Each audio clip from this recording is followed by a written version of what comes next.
Hemelse Vader, hoe kosbaar om te weet dat ons aanbid 'n lewende en 'n heilige God. Hoe kosbaar om vanmôre te weet, Here, dat U teenwoordigheid is vir ons kosbaar. U Heilige Gees is vanmôre vir ons kosbaar, want dit is U wat ons gaan leer en lei in alle waarheid. Dis U wat ons gaan oortuig van sonde, van geregtigheid en van oordeel vanmôre, Here. Maar dit is ook U, Here, wat ons harte gaan oopmaak, sodat alles wat in die woord geskryf staan, in ons harte ook geskryf kan word. Vanmôre, Here, bring ons aan U al die lof en die eer. U is 'n wondergod vir ons. U raak ons aan. U is ons leidsman. U is ons volëinder, o Here. En vanmôre, Here, wil ons net aan U bring al die lof en eer en die aanbidding van ons harte. Word U alleen dan verheerlik in Jesus naam. Amen. Amen. Prys sy wonderlike naam. Kom ons aanbid die Here. Bring hom 'n lofoffer vanmôre. En die belangrikste is, kom ons wees bly. Staan saam met my. Oh, there is joy, joy, joy in the presence of the Lord, singing hallelujah, amen. There is joy, joy, joy in the presence of the Lord, singing hallelujah, amen. Dance and celebrate, dance and celebrate, dance with joy before the King.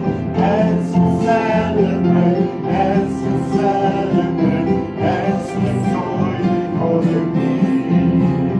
There is joy, joy, joy in the presence of the Lord, singing hallelujah, amen. There is joy, joy, joy in the presence of the Lord, singing hallelujah, amen. Dance and celebrate, dance and celebrate, dance with joy before the King. Dance and celebrate, dance and celebrate, dance with joy before the King. Oh yeah, dance and celebrate, dance and celebrate, dance with joy before the King. Dance and celebrate, dance and celebrate, dance with joy before the King. Hallelujah. I love to be in your presence, with your people singing praises.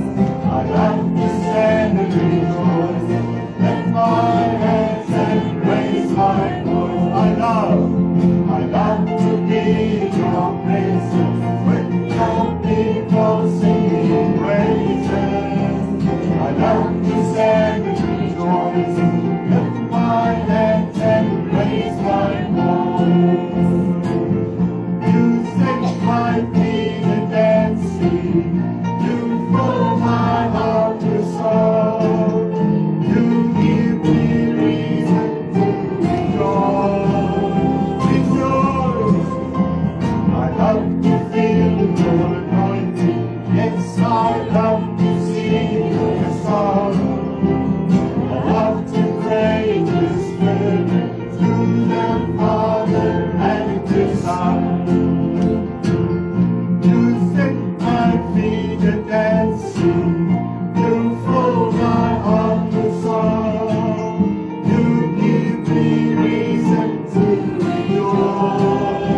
Rejoice. I love to be in your presence, with your people singing praises. I love to stand and rejoice, lift my hands and raise my voice. Lift my hands and raise my voice. Lift my hands, lift my hands, lift my hands and raise my voice. Hallelujah. Dis een van die wonderlikste dinge wat kinders van die Here kan doen. Ek kan baie so sê gelukkig is. Jy kan wys teenoor wie jy jou aanbidding doen. Hef jou hande na bo. Sing die mooi lied op vir ons. Heilig, heilig, heilig, is die Heer van die Leerskare. Heilig, heilig, heilig, is die Heer God. Die aarde is vol van sy heerlijkheid. Die aarde is vol van sy heerlijkheid. Die aarde is vol van sy heerlijkheid. Heilig is die Heer. Heilig, heilig, heilig, is die Heer van die Leerskare. Heilig, heilig, heilig, is die Heer God. Die aarde is vol van sy heerlijkheid. Die aarde is vol van sy heerlijkheid. Die aarde is vol van sy heerlijkheid. Heilig is die Heer. Ja, die aarde is vol van sy heerlijkheid. Die aarde is vol van sy heerlijkheid.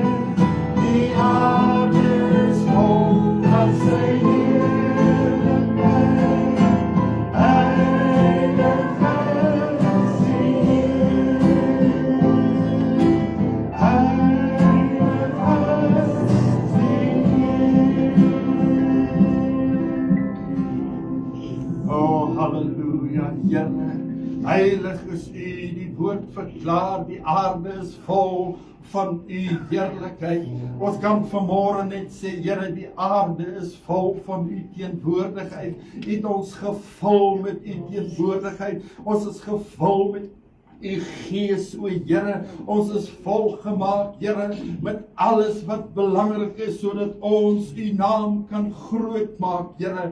Die kennis van die woord, Here, wat ons in ons gedagtes en in ons hart moet bære, Here, is dit wat ons baie naby aan U hou. Dankie, Here, vir elke tree in ons lewe. Dankie dat ons weet, Here, op my eie sal ek dit nie maak nie, want U, Here, het beloof dat U wat in my is, sal ek saam met die Dawid kan getuig, ek sal 'n bende kan stormloop, op 'n hoë muur sal ek kan spring, o Here, en alles wat ek nodig het, U sal my beskermer wees. Mag die naam van die Here geheilig word. Ons harte, Here, bly vol van U, en daarom wil ons net sing vanmôre. In the stillness of who You are, there I find peace. In the stillness of who You are, I see Your heart. In the stillness of who You are, there I find peace. In the stillness of who You are, I know that You know. In the stillness of who You are, there I find peace. In the stillness of who You are, I see Your heart. In the stillness of who You are, there I find peace.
in the stillness of who you are.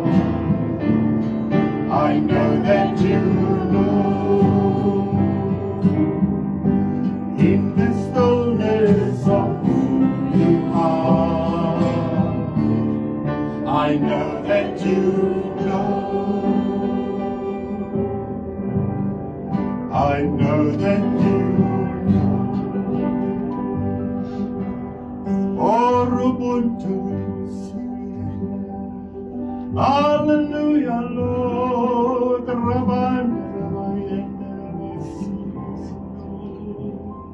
hallelujah, Lord.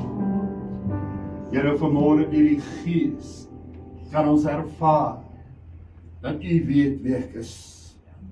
U ken my naam, o Here, 'n naam wat reeds geskrywe staan in U handpalms.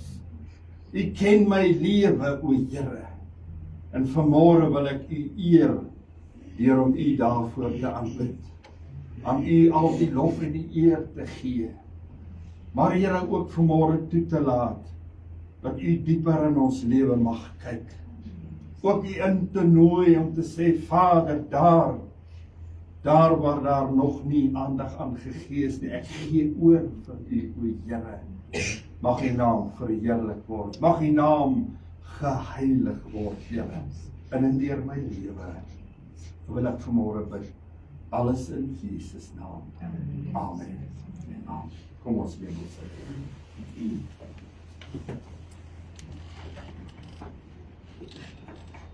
Dr. Lemmer de Plessis, baie welkom, ek gee oor vir jou. Hallo.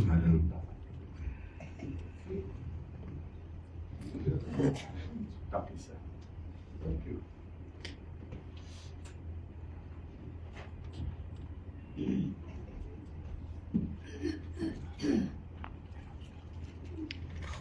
Die Here is goed. Halleluja. En sy goedertierenheid is tot ewigheid. En sy trou is van geslag tot geslag. Halleluja. Op die tafel is daar 'n paar van my boekies, een van myne en een van Ellenson. Yes. Ek het dit al by vergelegen gehad, maar hier is dit nou, kyk gerus daarna, dit is R100 'n boekie. Een gaan oor die hemel en hoe dit in die hemel lyk. Die plek waarheen ons op pad is. Amen. En die ander een is 'n boekie wat Helen geskryf het oor die dood van 'n kind. Dis R100 elk. Voorin die blou boek Atlas van die hemel is my bankbesonderhede. As jy die boekie wil hê, jy het die geld nie, dan neem jy dit saam, kan jy dit later inbetaal. Yes. Baie dankie Pastor Henk vir die voorreg wat ek het saam met julle te lees. Halleluja. Openbaring 20 vers 11 sê, en ek het 'n groot wit troon gesien en hom wat daarop sit, voor wie se aangesig die aarde en die hemel weggevlug het, en daar is geen plek vir hulle gevind nie. En ek het die dode, klein en groot, voor God sien staan, en die boeke is geopen. En 'n ander boek, die boek van die lewe, is geopen. En die dode is geoordeel na wat in die boeke geskryf is volgens hulle werke. En die see het die dode gegee wat daarin was, en die dood in die doderyk het die dode gegee wat daarin was, en hulle is geoordeel elkeen volgens sy werke. En die dood en die doderyk is in die poel van vuur gewerp, dit is die tweede dood. En as dit bevind is, dat iemand nie opgeskryf was in die boek van die lewe nie, is hy in die poel van vuur gewerp. En ek het 'n groot wit troon gesien en hom wat daarop sit, voor wie se aangesig die aarde en die hemel weggevlug het, en daar is geen plek vir hulle gevind nie. En ek het die dode klein en groot voor God sien staan, en die boeke is geopen. Glo julle wat Johannes hier sê, dat daar boeke in die hemel is. En van hierdie boeke sal op die finale regbank van Christus, wanneer hy op die troon sit, want die Vader het die oordeel aan die Seun gegee, sê die woord, van daardie boeke sal op die regbank geopen word en deel vorm van die regsdokumentasie by die eindoordeel. Nou as daar dan so baie boeke in die hemel is, dan is daar waarskynlik ook 'n biblioteek. God is mos nie 'n God van wanorde nie. So sê die woord. Dus die boeke in die hemel lê nie ongeorden op die vloer van die hemelse troonsaal rondgestrooi nie. Sekerlik nie. Ek raai, daar mag dalk 'n biblioteek in die hemel wees.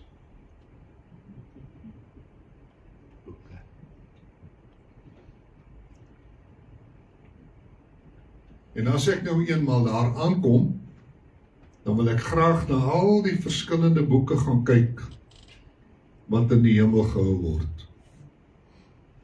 Nou goed, kom ons begin by 'n eerste boek, en ek wil graag 5 boeke wat in die hemel bestaan, ek praat nie van die Bybel nie, 5 boeke wat in die hemel bestaan wil ek vanmôre kortliks met julle bespreek. Is julle reg daarvoor? Nou kom ek vra so, dink julle dat terwyl ons nou hier sit, ons Vader wat in die hemel op sy troon is, kennis geneem het van ons? Ek vra, dink julle God hoor ons terwyl ons hier praat? Amen. En ons praat ons nou oor die Here, is dit nie waar nie? Dink julle, ek ken nie elkeen van ons se name? Regtig? En julle dink hy hoor wat ons sê? Nou dan is die volgende vraag, wat doen hy daarmee? As God dan op sy troon sit, en hy hoor wat ons hier sê, wat doen hy daarmee? Moet ek julle vertel wat hy daarmee doen? Hy roep 'n engel. En dis wat nou net in die hemel gebeur het. Ek kan julle dus iets vertel, wat so pas in die troonsaal van God in die hemel gebeur het. God het 'n engel nader geroep, nou net daarbo, en vir hom gesê, bring die gedenkboek, en skryf die gesprek op daar in, wat is die gemeente? Equestria. Skryf die gesprek op wat daar in Equestria gevoer word, en sit sommer die name van almal wat deelneem aan die gesprek ook by. Maar wat is die sin om 'n gesprek neer te skryf, as jy nie weet wie gepraat het nie? Ek het dus 'n vermoede, dat ons name vanoggend in die hemel opgeskryf is. Ja. Nou waar kry ek dit? Ek kry dit in Maleagi, hoofstuk 3, vers 16, wat sê, toe het die wat die Here vrees met mekaar gespreek, en die Here het dit opgemerk en gehoor, en daar is 'n gedenkboek voor sy aangesig geskrywe vir die wat die Here vrees en hom eer. Amen. Toe het die wat die Here vrees met mekaar gespreek, dis nou ons hieronder, en die Here het dit opgemerk en gehoor. Hy luister dus af. Of kom ons sê dit beter, hy luister in. En die Here het dit opgemerk en gehoor, en daar is 'n gedenkboek voor sy aangesig geskryf. Hy het dus nie self die skryfwerk gedoen nie. Hy moes sy engel geroep het, wat die gedenkboek gaan haal het, en daar is 'n gedenkboek voor sy aangesig geskryf, 'n book of memory, vir die wat die Here vrees en sy naam eer. Die goeie nuus wat ek dus vanmôre vir julle het, is dat julle name vanoggend in een van die boeke in die hemel ingeskryf is. Maak dit julle nie bly nie. Halleluja. Ons was bly. Ek was bly toe ek gehoor het, my naam is in God se gedenkboek, want ek het mos oor God gepraat. Dan kwalifiseer ek mos as een van die, wie se name nie boek ingeskrywe is. Die eerste boek waaroor ons dus gepraat het, is die gedenkboek. En sy naam word in Maleagi 3 vers 16 net so aan die boek gegee.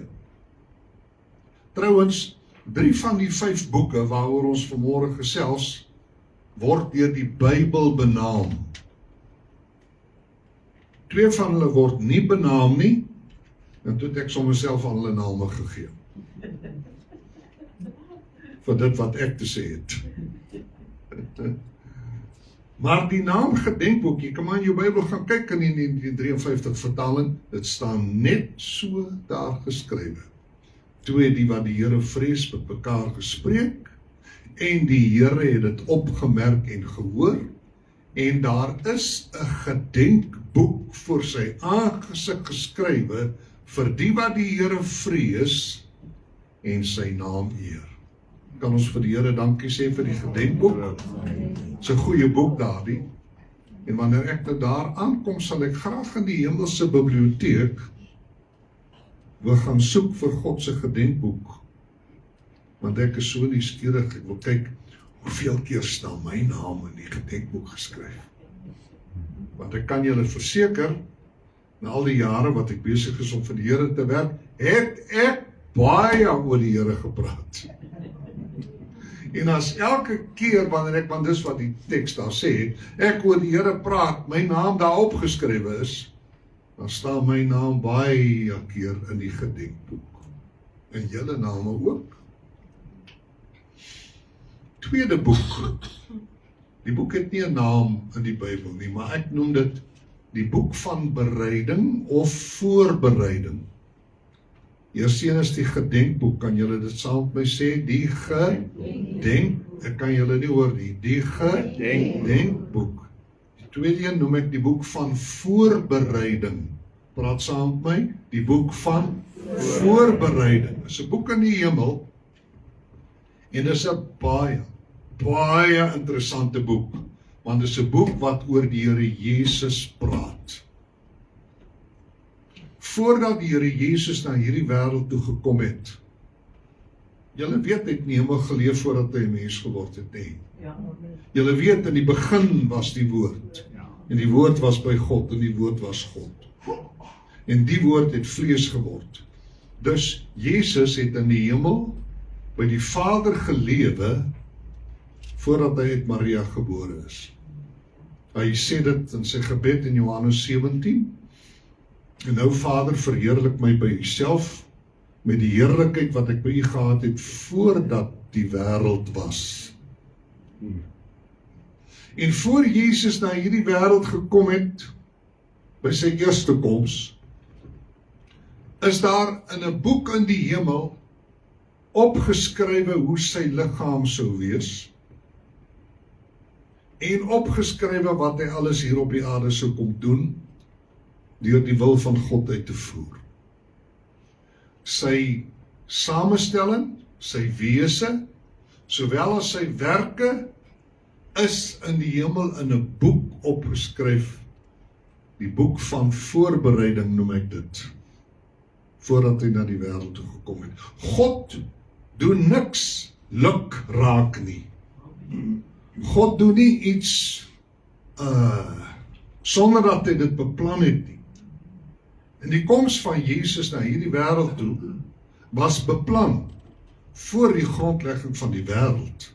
Dit sê 1 Petrus 1 vers 18 tot 20, omdat julle weet dat julle nie deur verganklike dinge, silwer of goud losgekoop is uit julle ydelle lewenswandel wat deur die Vaders oorgelewer is nie, maar deur die kosbare bloed van Christus, soos van 'n lam sonder 'n gebrek aan vlekkeloos, wat wel vooruitgeken is voor die grondlegging van die wêreld. Maar in die laaste tye geopenbaar is om julle ontwil. Dus, dat Jesus sy bloed sou gee, was in die hemel bekend, voordat God die aarde gemaak het. En hierdie boek, die boek van voorbereiding, pas presies daarbey in. En daarin is geskrywe, sê ek, oor sy wese, oor sy liggaam, en ook oor sy werke, hoe hy die wil van God. Dit staan in Hebreërs 10, vers 5 tot 7. Daar staan al hierdie goed geskryf. Nuwe Testament, blaai, ek gaan wag, taamlik agter, amper heel agter, kom ek help. Waar is ons gewag? Waar is het nog 'n bietjie naartoe? Nog 'n bietjie naartoe, nog 'n bietjie naartoe. Gaan nog. Nog 'n bietjie daar naartoe. Daar is Hebreërs, hoofstuk 10, vanaf vers 5. Wat die vertaling jy daar het nie, vertalings mag met mekaar verskil. En wat so wonderlik interessant is van hierdie 3 versies, waarin oor die boek van voorbereiding gepraat word, is dat hierdie 3 versies 'n gesprek bevat, 'n gesprek tussen die Here Jesus en die Vader. Trouwens, in hierdie 3 versies gesels Jesus met die Vader toe Jesus in die wêreld ingekom het. Bo my vuurmaakplek. Hy was daar in die hemel in sy gees, hy het nog geen liggaam gehad nie, die liggaam het hy in die skoot van Maria ontvang, toe hy 'n mens geword het. Hy was dus in sy gees daar, en die skrif sê in Matteus 1, die Heilige Gees het oor Maria gekom, en sy het swanger geword. Dus het die Heilige Gees vir Jesus daar in die hemel gaan haal, en hy het hom binne in die skoot, kom ons gebruik die woord baarmoeder, in the womb, hy het hom in die skoot van Maria geplaas, waar hy vir 9 maande gegroei het, voordat hy gebore is. En toe die Heilige Gees hom daar gaan haal, en hom hier in die skoot van Maria plaas, toe praat hy vanuit die baarmoeder van sy ma, met sy vader. Luister wat sê die woord. Daarom sê hy, dis Hebreërs 10 vers 5, die hy is met die hoofletter, wat vir ons sê dat dit Jesus is, want hy praat met die Vader. Daarom sê hy, die 53 vertaling sê, as hy in die wêreld inkom. Maar vers 7 sê, toe het ek gesê, dis nie as hy inkom nie, hy het ingekom. Al die ander vertaling sê, when he came into the world. Toe hy in die wêreld ingekom het. Nie as nie, as is voorwaardelik. Toe is temporeel. Daarom sê hy, sê Jesus, toe hy in die wêreld ingekom het. Sien julle nou waarvan af het hy gepraat? Toe hy hier ingekom het, waar het hy ingekom? In die skoot van sy ma. Slagoffer en spysoffer wou u nie hê nie. Vers 6. Brandoffers en sondoffers het u nie behaag nie. Toe het ek gesê, kyk, ek kom, in die boekrol is dit van my geskrywe om u wil te doen, o God. Ja. Nou ek het iets uitgelaat in vers 5. Daarom sê hy, toe hy in die wêreld ingekom het, as hy in die wêreld inkom, slagoffer en spysoffer wou u nie hê nie, kyk dan, maar u het vir my 'n liggaam berei. Ja. Sien julle dit vers 5? Dus, waarvan praat hierdie boek? Toe het ek gesê, in die boekrol is dit vir my geskrywe, vers 7, om u wil te doen, o God. Die wonder van hierdie boek, die boek van voorbereiding, het u vir my berei. Kyk, daar staan, het u vir my berei, daarom noem ek dit die boek van bereiding, of voorbereiding, die voorbereiding van sy liggaam, hoe sy liggaam sou wees, want as ons nou Enige een van julle vat hierdie mans wat hier sit, vir jou byvoorbeeld, was Jesus presies soos jy, maar ook anders. Op 2 maniere was Jesus anders as wat die broer is, of as wat ek is. En dit is een, dat Jesus geen sonde gehad het nie. Hy was soos Adam voor die sondeval. En tweedens, in Jesus se wese was daar nie net 'n menslike natuur nie, maar ook die goddelike natuur, die godheid. Hy was Immanuel, God met ons. Kolossense 2:9, in hom woon al die volheid van die godheid liggaamlik. Dus hy was anders, en dit staan alles in die boek van voorbereiding opgeteken, want hy verwys daarna. Dus wanneer ek eendag in die hemel kom, weet nie wanneer dit gaan wees nie, binnekort dink ek, hoop ek, sien ek nou uit, gaan ek na die hemelse biblioteek. Is daar nog van julle wat saam met my wil stap? Is daar nog van julle wat saam met my wil stap na die hemelse biblioteek om hierdie boek uit te trek oor die Christologie, oor Jesus Christus, en te lees hoe in die hemel beskrywe was dat hy 'n mens sou word, dat hy die wil van die Vader sou kom doen. Sit nie 'n mooi boek daar nie, my kollega. Die boek van voorbereiding. Is julle reg vir die derde boek? Kan jy die eerste boek se naam onthou? Die gedenkboek. Sê dit saam? Die gedenkboek. Tweede, die boek van voorbereiding. Die gedenkboek handel oor ons gesprekke hier oor God. Die boek van voorbereiding handel oor die voorbereiding van Jesus se liggaam en van sy doen van die wil van God, soos in die hemel opgeskrywe. Want toe hy in die wêreld inkom, sê hy, in die boekrol is dit geskrywe. Die derde boek se naam word in die Bybel genoem in Daniël 10 vers 21 en dit is die boek van die waarheid.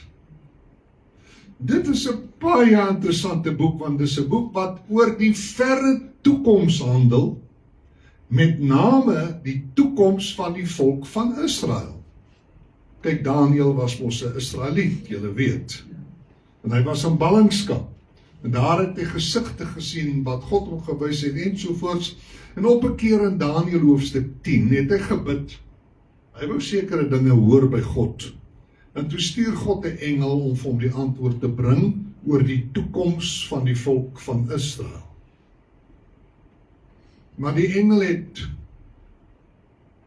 eers op die 23ste dag daar aangekom nadat hy 21 dae deur die vors van Persië, 'n demoon, 'n duiwel, weerstaan was. En toe kom die engel, gaan lees dit alles in Daniël 10, en toe kom die engel by Daniël uit en hy sê vir hom, geliefde man, toe jy gebid het, het God jou gehoor en het my gestuur, maar die prins van Persië het my teëgestaan, totdat Michael, die aartsengel, gekom het en my gehelp het, en ek kon deurbreek, en hier is ek nou by jou, om vir jou, volgens die boek van die waarheid, 10 vers 21, te vertel wat in die verre toekoms met jou volk gaan gebeur. Dit is 'n wonderlike boek, om te dink dat God die toekoms ken. Om te dink dat God weet, dat nadat hy die volk van Israel verhard het, by die eerste koms van Jesus, sodat hulle hom sou kruisig, hy weer eenmaal in die verre toekoms, wanneer Jesus terugkom, vanaf Daniël gesien in die verre toekoms, sy hand aan die volk van Israel sou uitsteek, en weer sy verbond met hulle sou aanknoop, as 'n nuwe verbond. So staan dit in Hebreërs 8, so staan dit in Jeremia 31. En dat God in die boek van die waarheid sekere momente laat inskrywe het, wat oor Israel handel, wat oor die Antichrist handel. En ons hoor van die Antichrist in die Nuwe Testament. Ons hoor van hom in die boek Openbaring, ons hoor van hom in die Evangelie van Johannes, in die sendbriewe van Johannes, Paulus skryf oor hom in die Tessalonisense, die Antichrist gaan 'n mens wees, direk voor die koms van Jesus, wat op die aarde groot chaos en konsternasie en pyn en dood gaan veroorsaak. Gelukkig gaan ons nie hier wees nie, want voordat hy geopenbaar word, word Jesus se kerk weggeneem en kom haal hy ons. En daaroor het ons die tyd om vanmôre te gesels nie. Dus bevat die boek van die waarheid momente oor die antichrist. Dit bevat momente oor die groot verdrukking wat gaan plaasvind aan die einde van die tyd, en ook oor mense se name wat in die boek van die lewe geskrywe is. Is God nie wonderbaar? Is julle nie bly dat God die toekoms ken nie? Glo julle God weet wat môre gaan gebeur? Glo julle God weet wat oor 'n week gaan gebeur? Nou, dan ken hy mos die toekoms. Ja, inderdaad. Hy sê ek is God, sê in Jesaja 46 vers 10. Wat van die begin af verkondig die einde, van die voortyd af wat nog nie gebeur het nie. Wat sê my raad sal bestaan en al wat ek my behaag sal ek doen. Hy is God. Die boek van die waarheid. Het ons nou die eerste 3 boeke?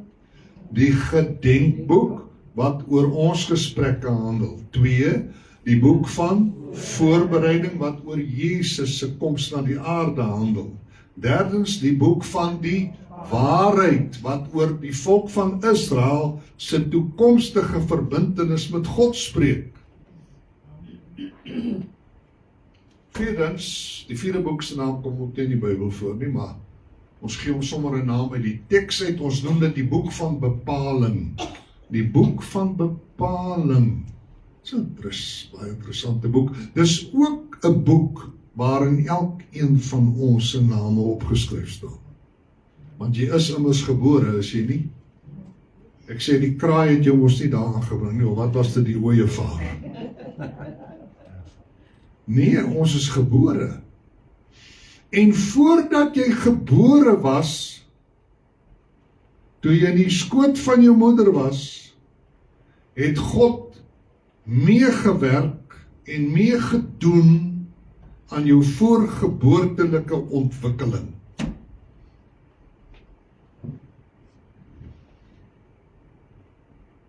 Ons is gebore omdat iets van ons vader gekom het, en iets van ons moeder gekom het, en diep by mekaar gekom, en daaruit het ons ontwikkel, maar God het sy hand in daardie hele proses gehad. En hoor hoe stel Psalm 139 dit vanaf vers 13.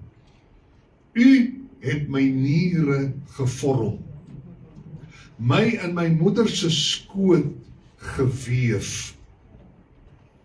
Die Engels sê, you knit me together in my mother's womb. U het by my moeder se skoot geweef. Ek loof u omdat ek so vreeslik wonderbaar is. Wonderbaar is u werke en my siel weet dit al te goed. Vers 15, my gebeente was vir u nie verborge toe ek nie geheim gemaak is. Ja. Kunstig geweef die dieptes van die moederskoot. Vers 16, Psalm 139 vers 16, u oë het my ongevormde klomp gesien.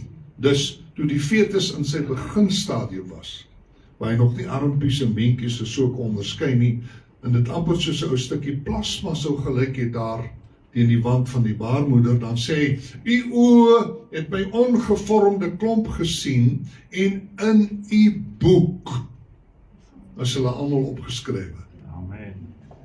Daar dat alles bepaal was, toe nog geen een van hulle daar was nie. Dus voordat my liggaam, my ledemate daar was, het God alles wat met my lewe of in my liggaam tot my lewe sou gebeur, het God dit bepaal.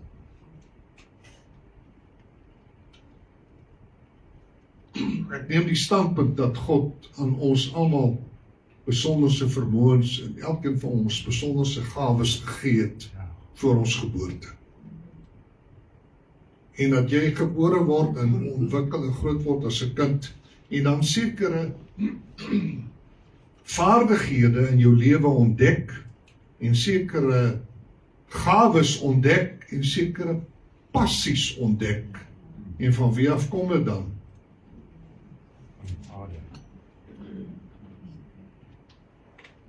Ek glo dus dat die feit dat ek hier staan was deur God georden voor my geboorte.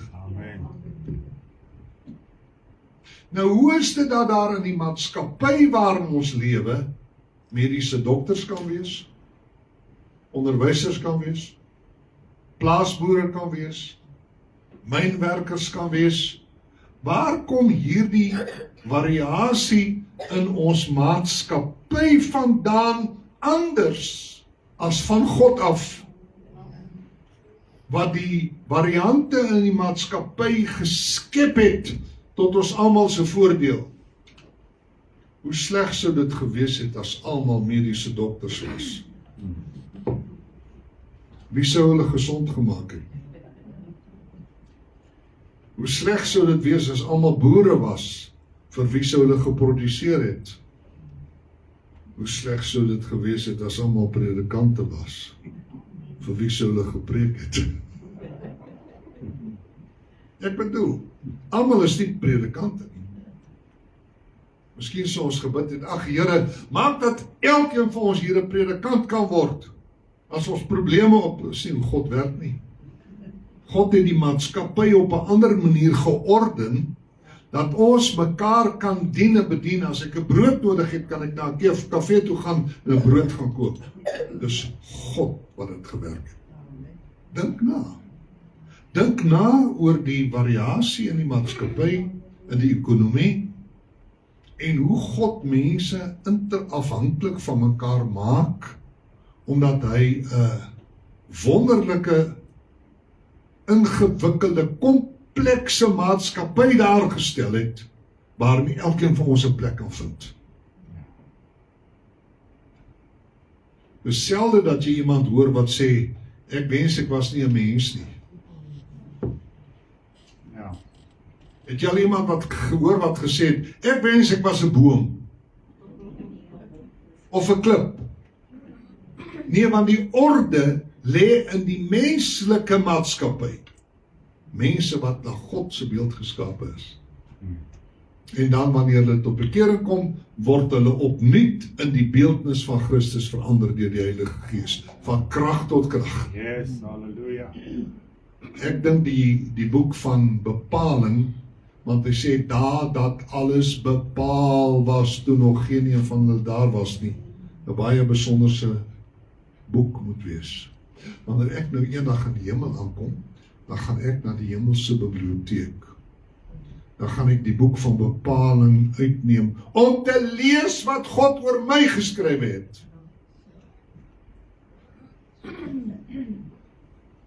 Ja, miskien sit hier iemand wat sê, waar kry die man al die goed?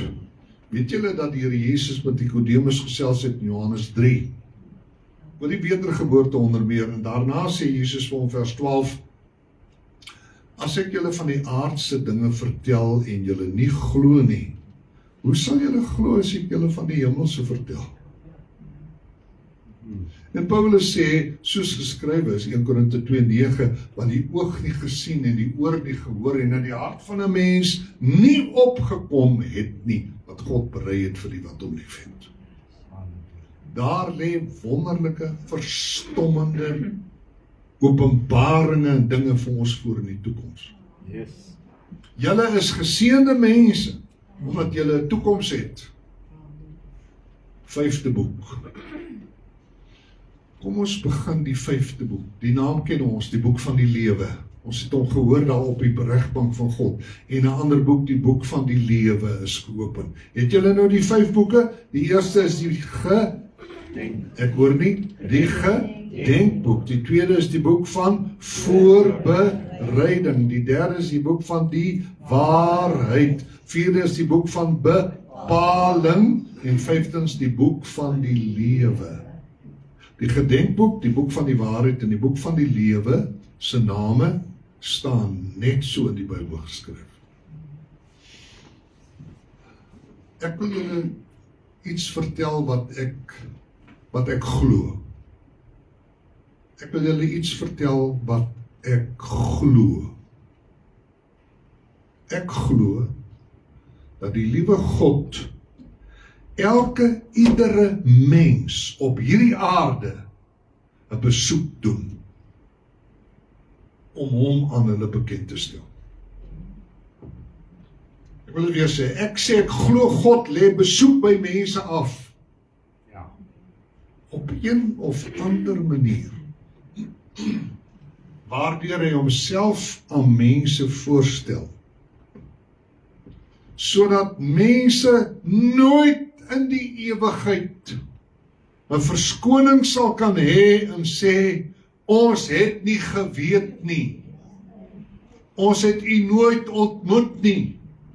Ek glo, God ontmoet iedere mens. En daar is nogal 'n teksvers wat dit sê, daar is meer as een wat dit sê. Maar ek gaan een vir julle aanhaal, dis 1 Petrus 2 vers 12. En hou julle lewenswandel onder die heidene skoon, sodat as hulle van julle kwaad spreek soos van kwaaddoeners, hulle God kan verheerlik in die dag van besoeking. My suster, jy het jou Bybel oop. Jy wat nou daar sit te skryf. Staande daar in die dag van besoeking. Ja, dis die dag van die God mense besoek. Hy sê, hou julle lewenswandel onder die heidene skoon, sodat as hulle van julle kwaad spreek, soos van kwaaddoeners, hulle God kan verheerlik in die dag van besoeking. Dus God klop aan die deur by hierdie persoon. Hy maak oop. God sê vir hom, goeiemôre, ek is God, ek het jou kom besoek. En hy sê, ek wil van u niks weet nie, want ek het die lewe van u kinders dopgehou, en ek wil asseblief nie wees soos u kinders wees nie. U is nie by my welkom nie. Of, klop aan die deur, die man maak oop, God sê, ek is God, ek het jou kom besoek. Hy sê, ek het u so lank verwag, ek is so bly u het gekom, ek het die lewe van u kinders dopgehou, en ek wil ook graag wees soos hulle is. Dis wat 1 Petrus 2:12 sê, luister weer na die versie. Hou julle lewenswandel onder die heidene skoon, sodat as hulle van julle kwaad spreek, soos van kwaaddoeners, hulle op grond van die goeie werke wat hulle aanskou, God kan verheerlik in die dag van besoeking. Hierdie woord besoeking kom nog een keer in die Nuwe Testament voor, in Lukas 19:44, waar Jesus met Jerusalem praat, en ween oor Jerusalem en sê, hulle gaan jou kinders in jou doodmaak, hulle gaan jou klippe afbreek, omdat jy die gunstige tyd, toe God jou besoek het, nie opgemerk het. Ek glo God lewer besoek af, by elke mens. Dis wat 1 Petrus 2 vers 12 sê. Titus sê, die reddende genade van God, het aan alle mense verskyn. Ja. Kan daar ooit 'n mens op hierdie aarde wees wat vir God sal sê, ek het nie geweet nie, dat jy my lief het nie, en dat jy my wil red nie? En dit bring my by 'n volgende stap. Kom ons vra. Ek vra julle. 1 Johannes 3 vers 16 sê, so lief het God die wêreld. Glo julle dit? Ek vra, glo julle dit? Sluit dit alle mense in, ja of nee? As hy sê die wêreld lief gehad, sluit dit dan alle mense in? Ja. En onthou nou wat ons uit 1 Petrus 2 vers 12 geleer het, God besoek alle mense. Ek dink, nou moet jy mooi hoor wat ek sê, kollega, ek dink alle mense alle mense se name staan in die boek van die lewe opgeskryf. Amen, dit is waar. Ek dink alle mense, iedere mens wat op aarde gebore word, sy naam staan in die boek van die lewe opgeskryf. Waarom sal die boek van die lewe by die eindoordeel oopgemaak word? As mense se name nie die potensiaal het om daar te staan nie.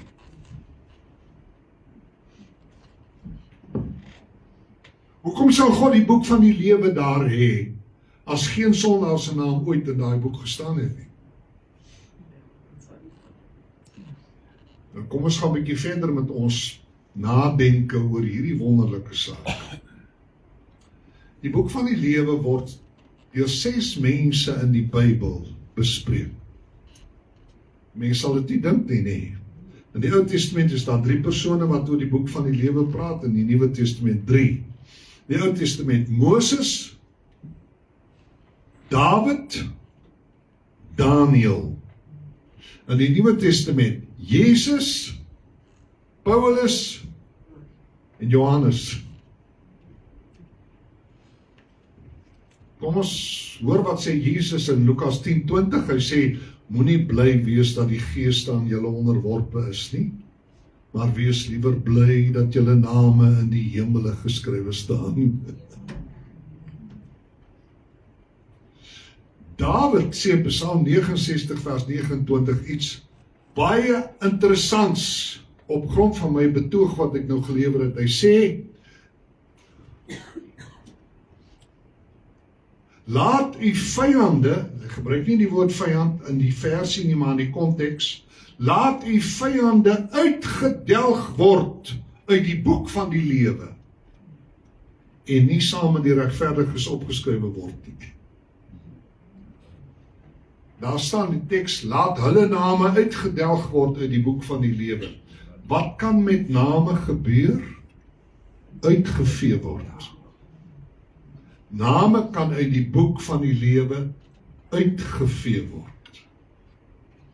En wie se name bid Dawid moet uitgevee word? Lees wat in die konteks staan in die hele Psalm gaan oor die vyande van God.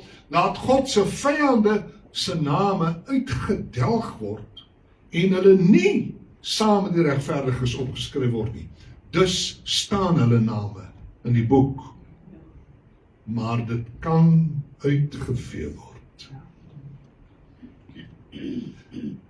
Name word volgens Openbaring 13 vers 8 voor die grondlegging van die wêreld in die boek van die lewe geskryf. Dis voordat enige iemand sonde gedoen het of nie sonde gedoen het nie, is sy naam daar, want name staan daar voor die grondlegging van die wêreld. Nou kom ons vat Moses.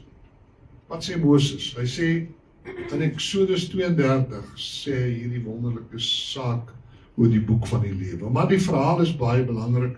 Hy was op die berg Sinai, hy het tyd met God daar deurgebring. God het vir hom die 10 gebooie gegee. Intussen bly hy 40 dae van die volk al weg. En hulle raak later moedeloos en hulle sê vir Aaron, maak vir ons 'n God wat ons kan aanbid en dat ons kan sê hy het ons uit Egipte land gebring. Aaron sê, ruk die goue oorbelle van julle ore af, gee dit hier en toe gooi dit in die vuur en toe byt hulle dit tot 'n kalf en toe aanbid die volk die kalf. Eksodus 32. En daar op die berg praat God met Moses en hy sê, jou volk wat jy uit Egipte land gebring het gesondig. Hulle het afgode aanbid. Was dit Moses se volk? Was dit nie God se volk nie? Die Here sê hierdie snaakse ding. Hy sê, jou volk. Klink vir my amper soos Adam wat praat toe hy vir God sê, die vrou wat hy my gegee het. Vind julle dit ook interessant dat die manier waarop God sy emosie openbaar? Jou volk, wat jy. En dan sê God, ek gaan hulle uitdelg en ek gaan jou 'n groot nasie maak. Dan sê Moses op die berg vir God en ek gebruik my eie woorde. moet dit asseblief nie doen nie. Wat sal die Egiptenaars sê? Het hulle met 'n sterk hand uit Egipte gebring, net om hulle hier op hierdie gebergte dood te maak. By implikasie, hier kon hulle nie in Kanaan invat nie. Tweedens sê Moses, wat van die verbond met Abraham, Isak en Jakob? Dat hier die hele land aan hulle gee, en 'n nageslag sal wees soos die sterre van die hemel, en die sand aan die strand van die see, en nou sê u, ek wil hulle uitwis, asseblief nee. En God sê, ek het berou oor wat ek gesê het. Ek sal dit nie doen nie. Jy's reg, Moses. Dat 'n mens God tot besinning kan roep.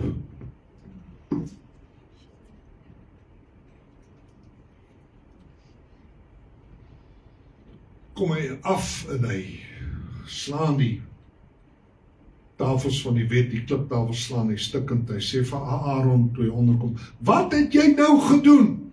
Aaron sê, ek het die goud in die vuur gegooi en hierdie goue kalf het daar uitgekom. Hy lieg. Die kalf het nie in die vuur uitgekom, hy het die kalf gebytel, dit staan vroeër in die hoofstuk. 'n Mens kan dan onsinnige verskonings aanbied wanneer jy voor God staan of voor mense staan. Kan jy dink, hier staan 'n goue kalf, nee. Moses vra, in die ding, hy sê, ek het die goud in die vuur gegooi en hierdie kalf het daar uitgekom. Is dit nou logies? Wie moet dit glo?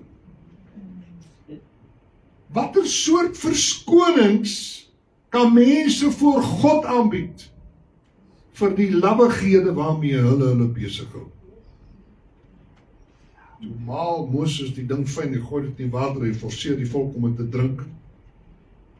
En toe sê vir toe die Lewiete 3000 Israeliete doodgeslaan, en die volgende dag sê Moses vir hulle, ek gaan nou opklim in die berg, kyk of ek vir julle by God versoening kan doen vir hierdie sonde. En dan klim hy op en dan praat hy, sê, Here, die volk het 'n groot sonde gedoen, het vir hulle goue kalf gemaak. Vergewe asseblief hulle sonde. Hy sê, vergewe asseblief hulle sonde, en so nie, delg my naam uit u boek wat u geskryf het. Exodus 32 vers 32. Stuur my hel toe, red net hierdie volk.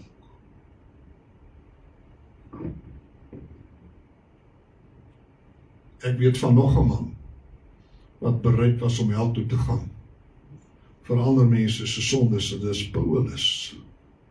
Paulus sê in Romeine 9 vers 3, maak my 'n vervloeking weg van Christus af, red net die volk van Israel. En dan ken ek 'n derde man wat homself inderdaad laat vervloek het, wat dus as het ware die hel ondervind het, sodat ek gered kan word. Ja. En sy naam is Jesus. Prys. Ek sê sy naam is Jesus. Wil iemand nie 'n handjie na hom toe ophef en vir hom sê, dankie Here. Dankie dat u aan die kruis bereid was om van die Vader geskei te word, Dankie my God. sodat ek kan lewe. Ja. Mense se name kan dus uitgewis word in die boek van die lewe. Moses bid dit. Hy sê, delg my naam uit, red net die volk. Selfs die Here Jesus verwys daarna in Openbaring 3 vers 5, waar hy met die gemeente van Sardes praat, en hy sê, wie oorwin sal bekleed word met wit klere. En ek sal sy naam nooit uitwis uit die boek van die lewe nie. Amen. Dus name kan uitgewis word. Maar ons name staan voor die grondlegging van die wêreld af, in die boek van die lewe van die Lam. Pastor, kom vorentoe asseblief. Ons het die Here Jesus aangeneem as ons saligmaker. Kan iemand sê ja? Amen. Ek sê ons het Jesus aangestaan by my. Ons het Jesus aangeneem as ons persoonlike saligmaker. Ons verloon nie vir Christus nie, ons verwerp hom nie, ons wandel saam met hom. Ons gaan in die hemel in. Prys sy naam. Ons name staan reeds in die gedenkboek. Ons name staan reeds in die boek van bepaling. En ons name staan in die boek van die lewe. En ek het die dode klein en groot voor God sien staan. En 'n ander boek, die boek van die lewe, is geopen. Die dode is geoordeel na wat in die boeke geskryf is volgens hulle werke. En as dit bevind is dat iemand nie opgeskryf was in die boek van die lewe nie, is hy in die poel van vuur gewerp.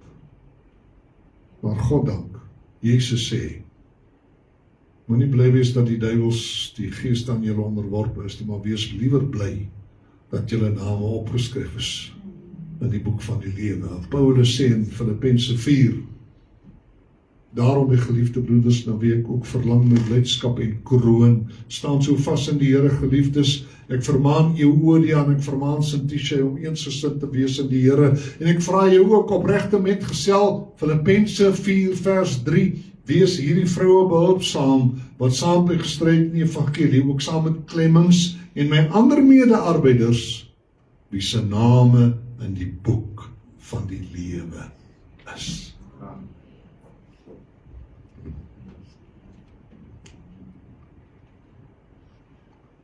Kom ons sluit ons oë.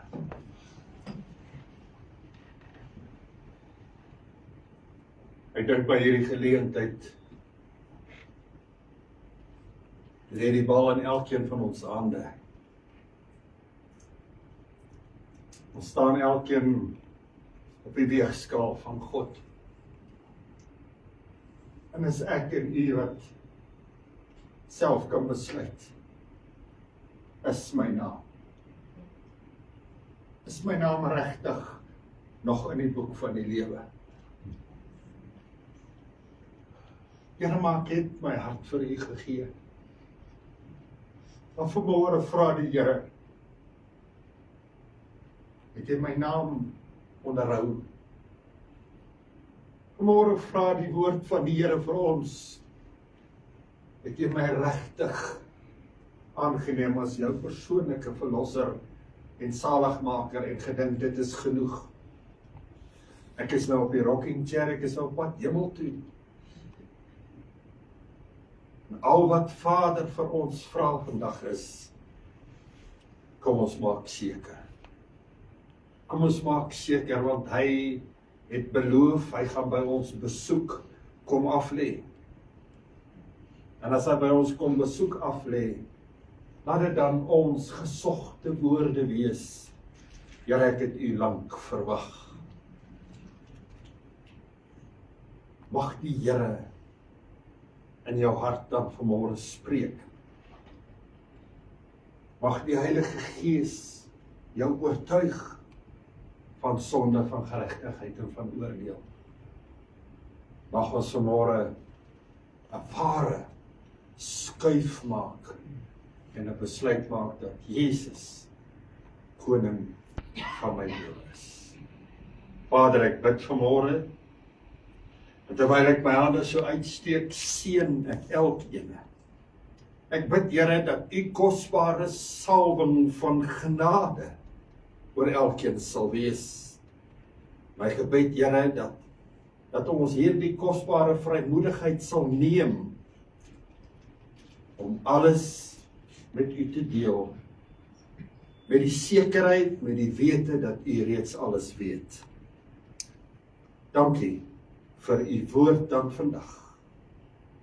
Ek bid dat die naprediking hiervan, dat die woord 'n baie diep inslag in ons lewe sal vind.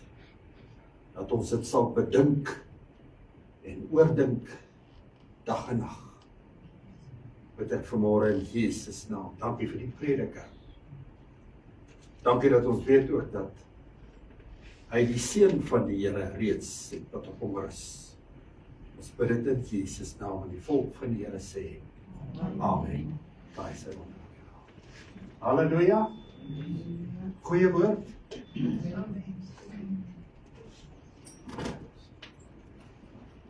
Iets wat Dr. Lemmer nogal gesê dat my opgeval het.